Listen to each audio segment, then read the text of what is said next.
우리는 알아야 될 줄 믿습니다. 그것이고 구원이죠. 병든 자에게 구원이 무엇입니까? 치료받고 나음받는 것이 구원이죠. 절망 가운데 있는 자에게 무엇입니까? 살아날 소망이 있는 것이 구원입니다.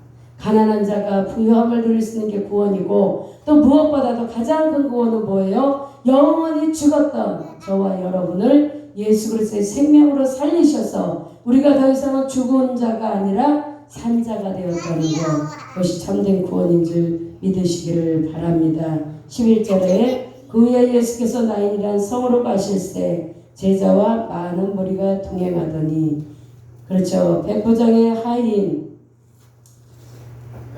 그 하인이 백부장의 믿음의 고백을 통해서 예수님이 그 하인을 살려주신 후에, 그렇죠, 나인 성에 가실 때 제자와 많은 무리가 동행했다. 예수님이 가시는 곳곳마다 많은 자가 따른 줄 믿습니다. 제자도 따랐고 많은 무리의 수들도 따른 것을 오늘 우리가 이렇게 볼 수가 있죠. 제자는 무엇입니까? 예수님 가장 가까운 곳에서 늘 그 주님을 닮아가는 삶, 예수님과 함께 동고동락하면서 예수님의 행하시는 일들을 보고, 또한 그가 하나님의 아들됨을 보고 함께 또한 그 예수님 가시는 곳곳마다 따르는 자들, 또 어찌 보면 예수님의 행하시는 일들을 보면서 그를 닮아가려는 그런 믿음을 가진 자, 그들이 제자인 줄 믿습니다. 그런데 예수님하고 함께하는 중에 제자만 있는 것이 아니라 많은 무리가 동행했다라고 말씀합니다. 왜 그랬을까요?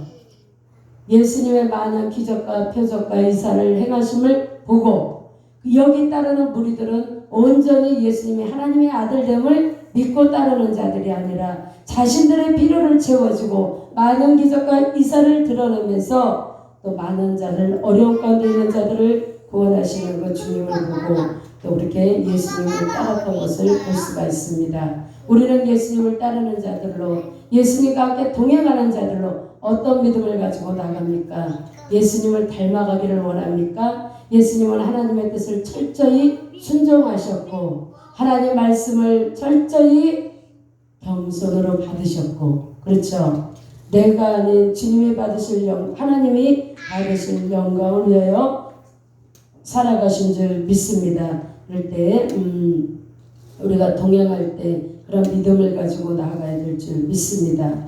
우리는 어때요? 나의 유익을 위해서 예수님을 따르는 삶이 아니라 하나님의 뜻이 나를 통하여서 이루어지기를 원하며, 또한 작은 내가 받은 큰 은혜의 빛을 통하여 하나님 말씀 가운데 순종하며 나아갈 때 우리는 우리를 통하여 살아계신 주님이 드러나야 될 줄 믿습니다. 어제나 오늘날 동일하게 변치 않고 하나님의 뜻을 이루어가는 일들 가운데 저와 여러분이 예수님과 함께 동행하는 삶이 되기를 원합니다.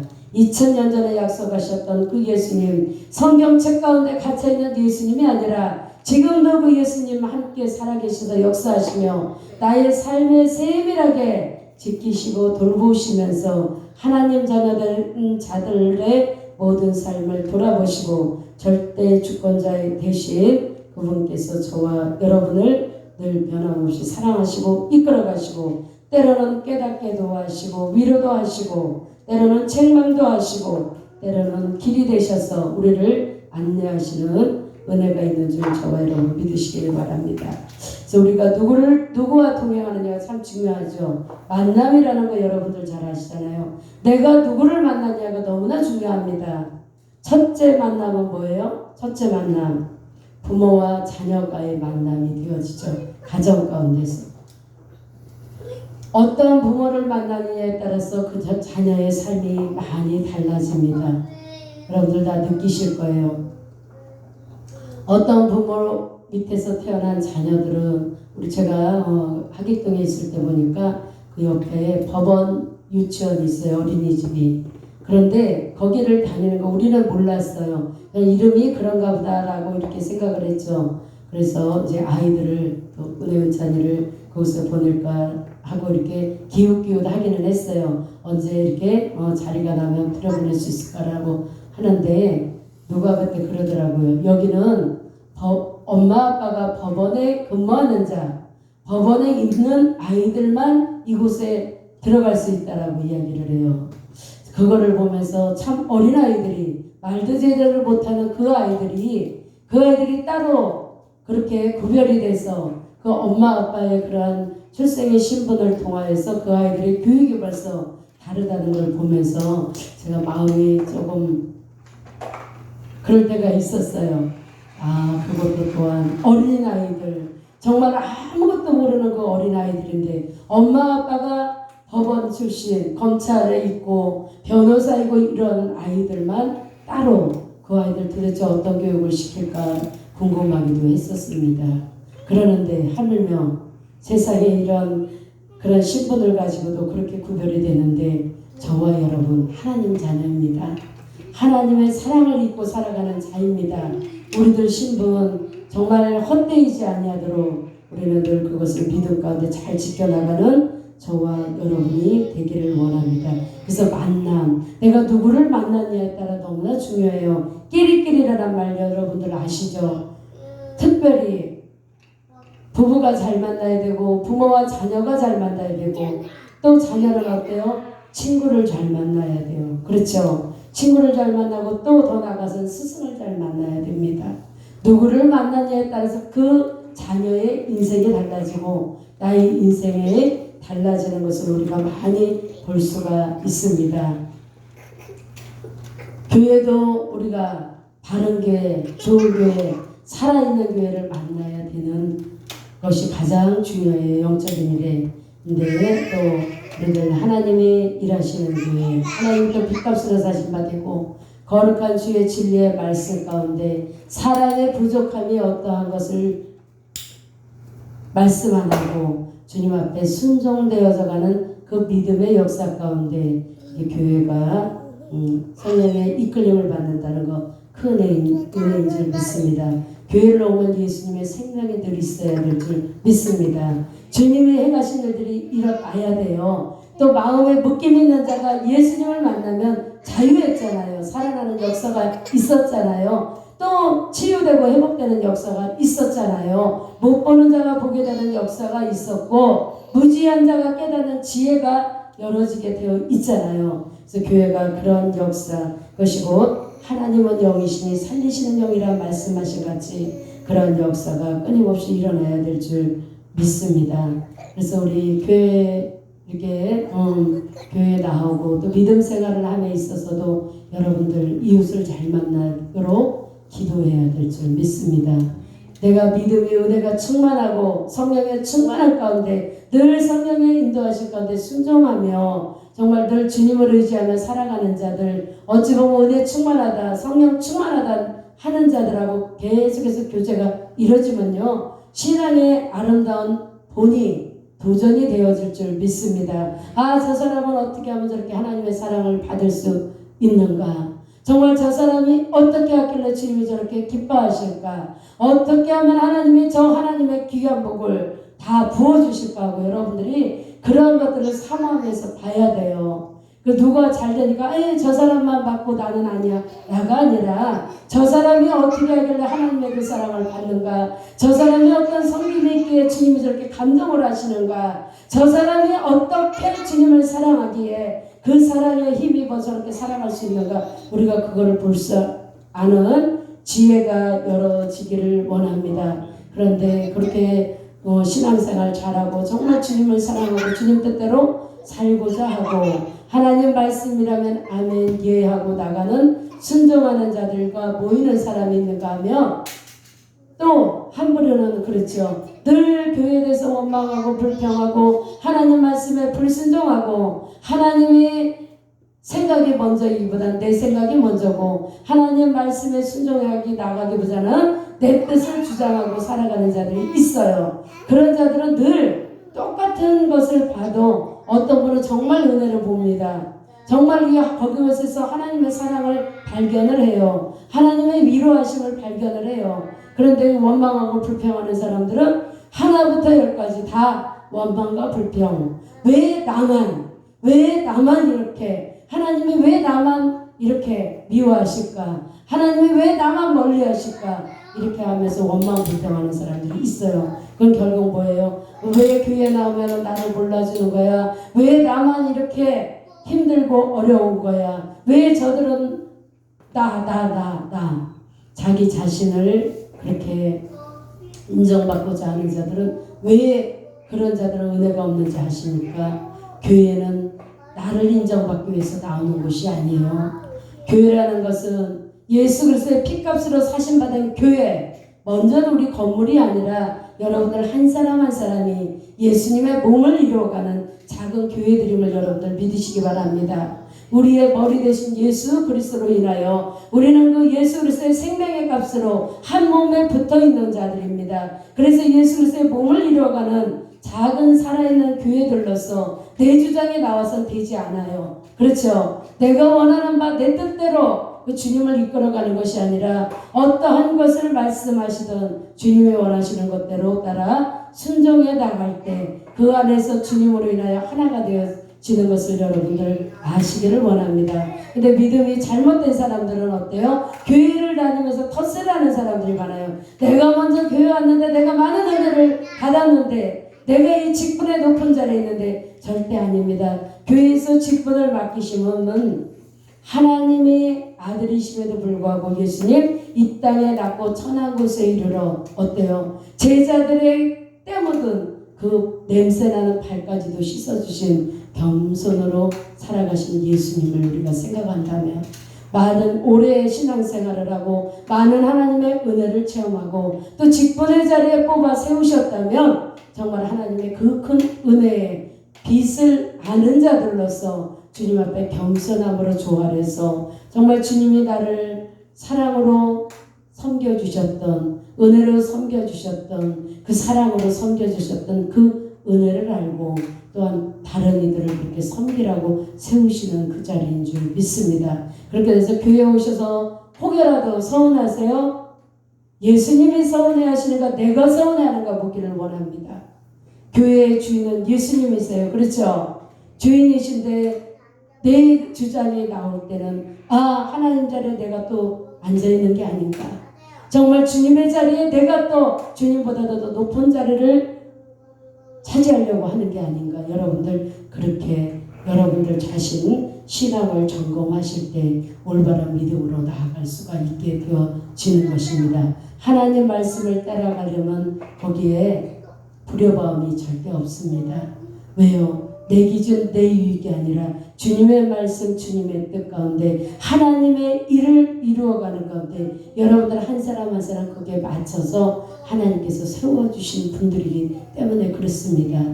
세상 사람들은 어때요? 높은 자리 고수하려고 해요. 나의 유익을 위해서라면 정말 물불 가리지 않고 그렇게 다투고 싸우고 그럽니다.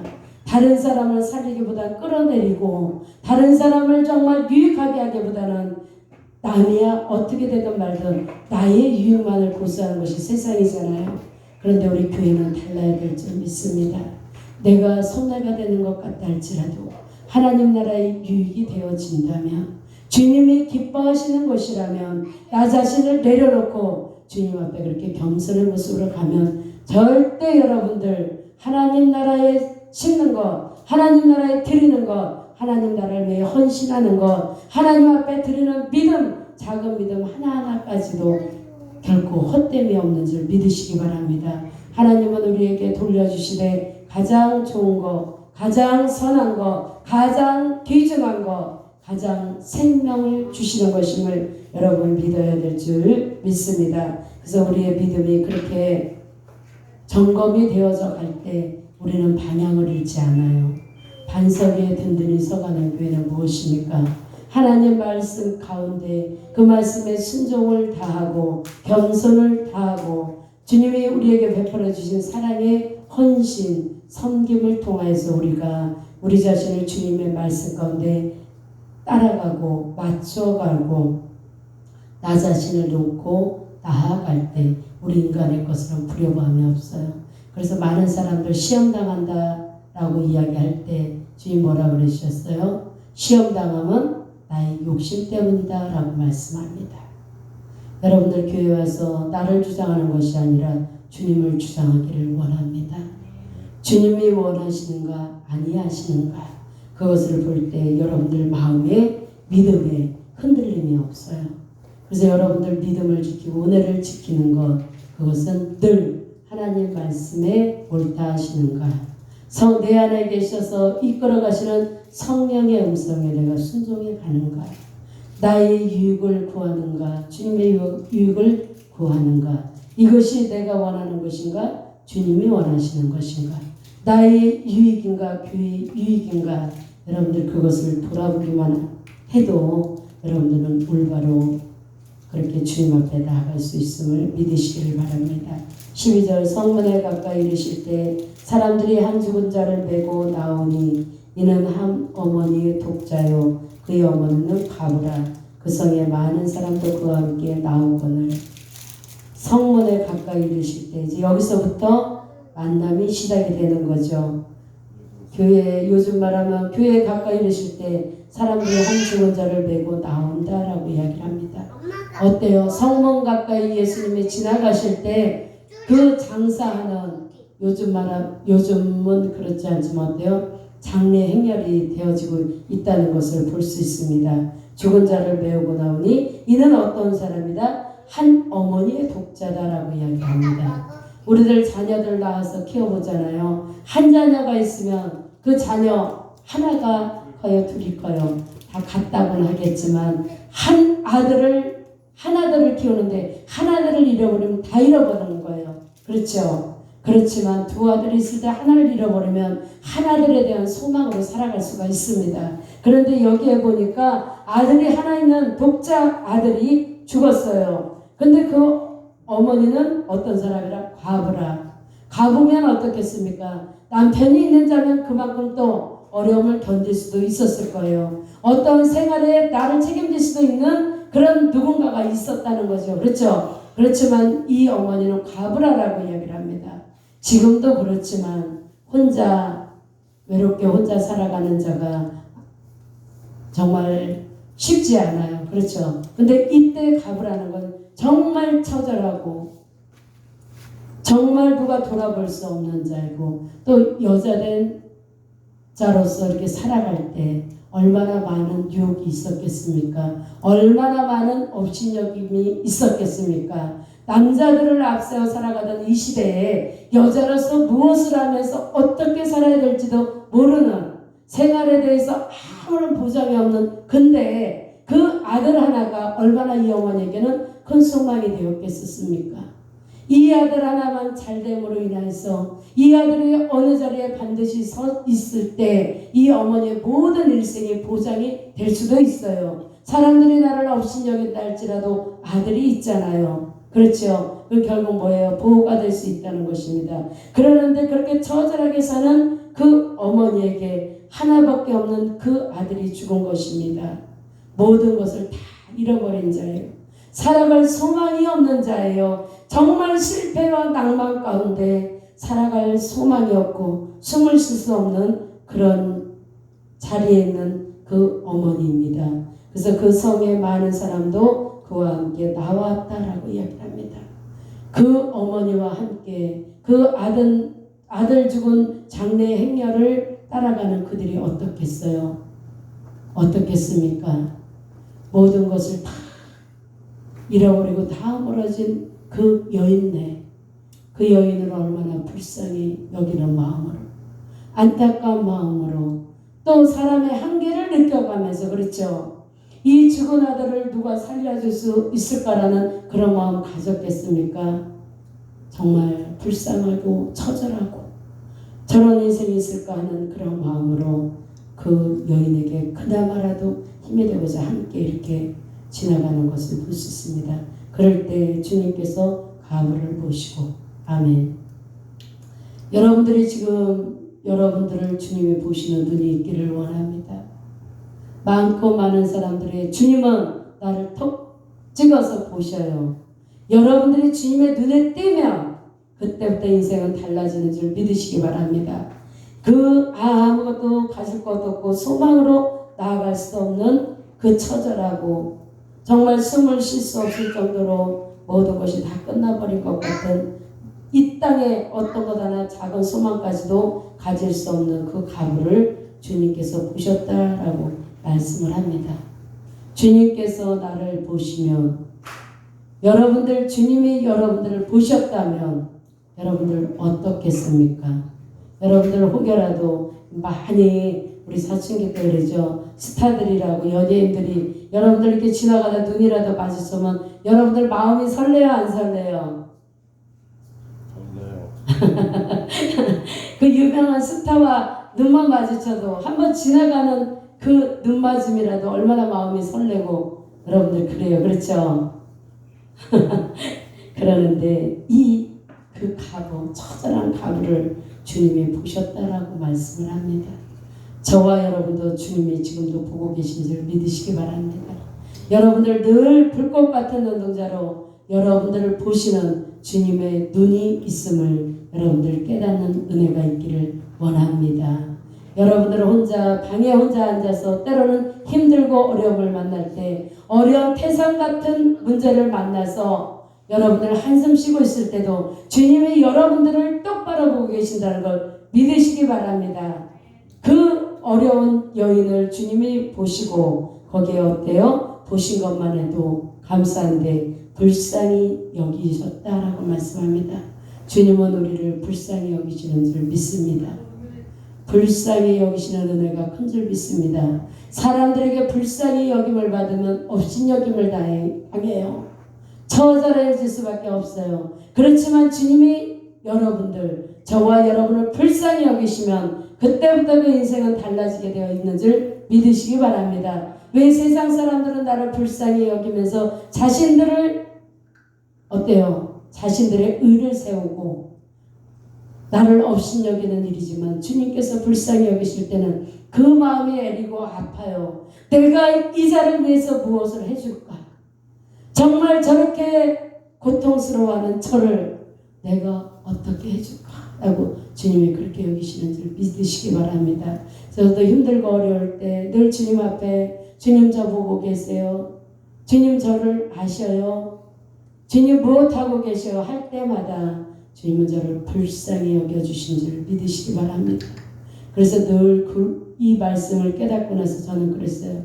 주님 앞에 나올 때마다 주님 저 좀 불쌍히 여겨주세요. 주님 저 좀 불쌍히 받아주세요. 주님 저를 불쌍히 여기시고 저를 불쌍히 좀 여겨주세요. 저 그렇게 많이 울었던 것 같아요. 주님 앞에 저를 불쌍히 여겨달라고 기도할 때마다 주님은 저를 참 많은 위로로 이끌어 주셨어요. 그래 내가 너를 알고 있고 그래 내가 흘리는 그 눈물 내가 지금 받고 있고 지금은 내 눈에서 눈물이 멈추지 않지만 지금 흘러내리는 그 눈물이 슬픔의 눈물이고 절망의 눈물이라 할지라도 내가 너를 불쌍히 여기면 나는 그 눈물을 기쁨의 눈물로 바꿀 수가 있고 내 절망하는 그 삶의 눈물을 나는 너에게 소망의 기쁨으로 바꿀 수 있다는 그런 말씀을 참 많이 주셨던 것 같아요. 그래서 어디 하나 위로함을 받을 수 없을 때 저는 주님 앞에 나와서 주님 저를 불쌍히 여겨주세요. 주님 저를 불쌍히 좀 여겨주세요. 세상에서 나를 불쌍히 여길 때 업신여기고 짓밟고 외면하고 그랬지만 주님은 저를 불쌍히 여겨달라고 할 때마다 주님은 큰 손으로 저를 많이 안아주셨고 제 모든 찢겨진 그런 만신창이 된 저희 인생 가운데 주님은 불쌍히 여기서 모든 것을 회복시켜주는 은혜를 받았습니다. 여러분들도 주님 앞에 나올 때마다 주님 저를 불쌍히 여겨 주옵소서. 하나님 말씀대로 살지 못하는 저를 불쌍히 여겨주시고 하나님 은혜를 깨닫지 못하는 저를 불쌍히 여겨주시고 또 흔들리는 갈대와 같이 그냥 경고하지 못한 나의 연약한 믿음을 불쌍히 여겨주시고 처절하리만큼 하나님 앞에 영광 돌리지 못하는 세상에 구별되지 못한 모습으로 살아가는 저를 불쌍히 여겨 주옵소서라고 여러분들 기도할 때 그것이 주님 앞에 올리는 기도가 될 줄 믿습니다. 여러분들을 불쌍히 여겨달라고 주님이 여러분을 불쌍히 여기시면 주님이 여러분들을 불쌍히 여기시면 주님은 모든 것을 다 해줄 수 있는 그분이 무엇을 아끼시겠습니까? 그렇죠. 그래서 제가 여러분들에게도 계속해서 간증을 드리지만 주님이 저에게 어떤 위로를 주시고 어떤 은혜를 주실 때마다 저는 그래요.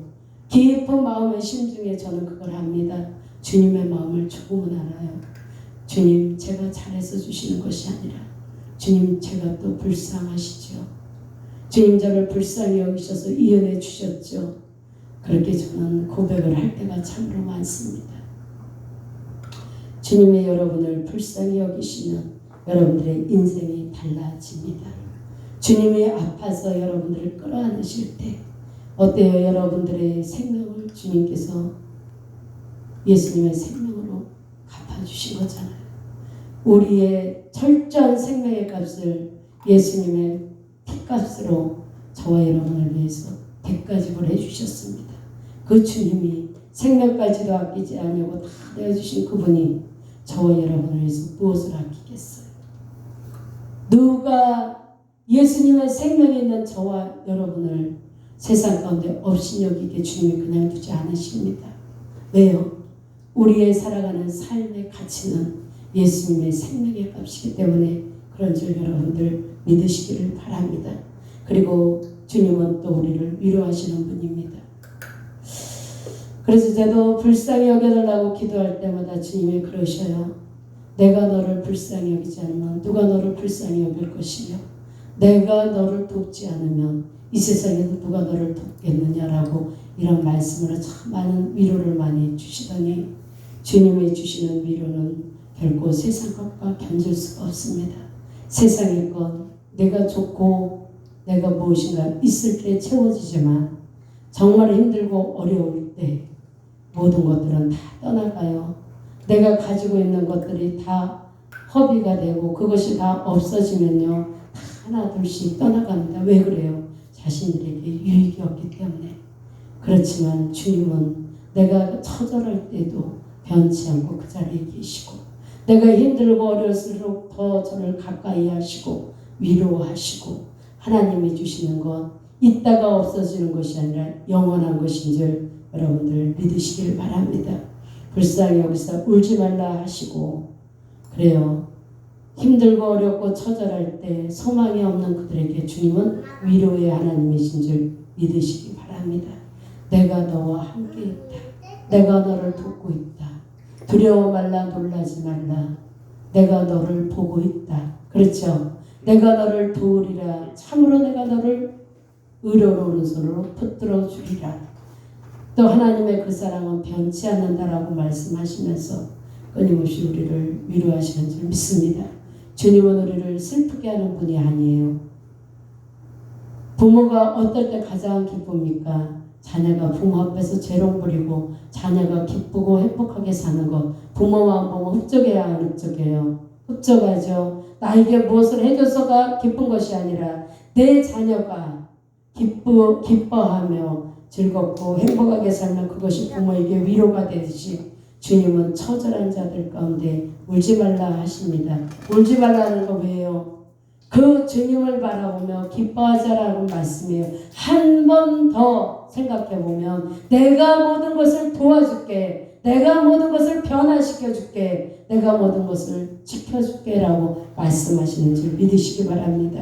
이 여인이 얼마나 울었겠어요. 얼마나 흐느꼈겠어요. 남편을 잃은 슬픔도 큰데 과부로 된 자로서 살아가는데 둘도 아닌 하나밖에 없는 그 아들이 죽었단 말입니다. 세상의 소망이랑은 다 끊어진 이 여인, 그 아들을 장례 치르고 나서 살아갈 소망이 없는 이 여인에게 울지 말라라고 주님이 말씀하시는 이 대목이 여기 있잖아요.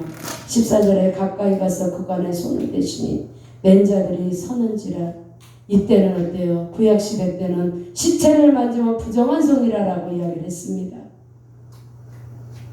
그러는데 예수님은 그 여인을 위하여서 그 아들이 죽어있는 그 시체, 그 관에다 손을 대셨다라는 말씀이에요. 우리나라는 그 관에다 넣고 모치를 하고 이렇게 하잖아요. 이때 장례인날은 관을 이렇게 뚜껑을 넣지 않았습니다. 그러니 그 시체를 손을 내서 이 관에다 손을 대셨다라는 것, 그 죽은 시체를 만졌다는 거예요. 예수님은 저와 여러분을 위해서 서슴지 아니하십니다. 어떤 어려움을 당하고 어떤 부정하다라고 그런 거를 들어도 주님은 주님을 위해서가 아니라 저와 여러분을 먼저 생각하시는 분이신 줄 믿으시기를 바랍니다. 이 울고 있는 이 여인에게 정말 울지 말라라고 말씀을 하시고 나서 그 가까이 가서 그 간에 손을 대시니 맹자들이 서는지라. 왜요? 이들이 놀랬을 겁니다. 그 간을 메고 가는 그들 가운데 사람들이 다 꺼려하는 그곳에 그 시체 부정하다고 낙인이 찍힐 만한 그런 일임에도 불구하고 예수님이 서슴지 않고 그 죽은 시체에다 손을 댈 때 그들이 섰던 거예요. 예수님은 그러시는 분이신 줄 믿습니다. 우리들 낫고 천한 자리 싫잖아요. 허드렛 일하는 거 싫잖아요. 예수님을 위해서 억울한 일 당하는 것도 싫잖아요. 나의 얼굴 나타나고 나를 인정받는 일은 좋지만 내가 정말 수고하고 헌신하는 것들이 가려주면 우리는 싫잖아요. 그렇지만 예수님은 이렇게 참된 섬김을 통해서 우리에게 말씀하시는 줄 믿습니다. 그간에 쓰러졌는데 예수께서 이르시되 청년아 내가 내게 말하노니 일어나라 하시네. 여러분들 그렇습니다.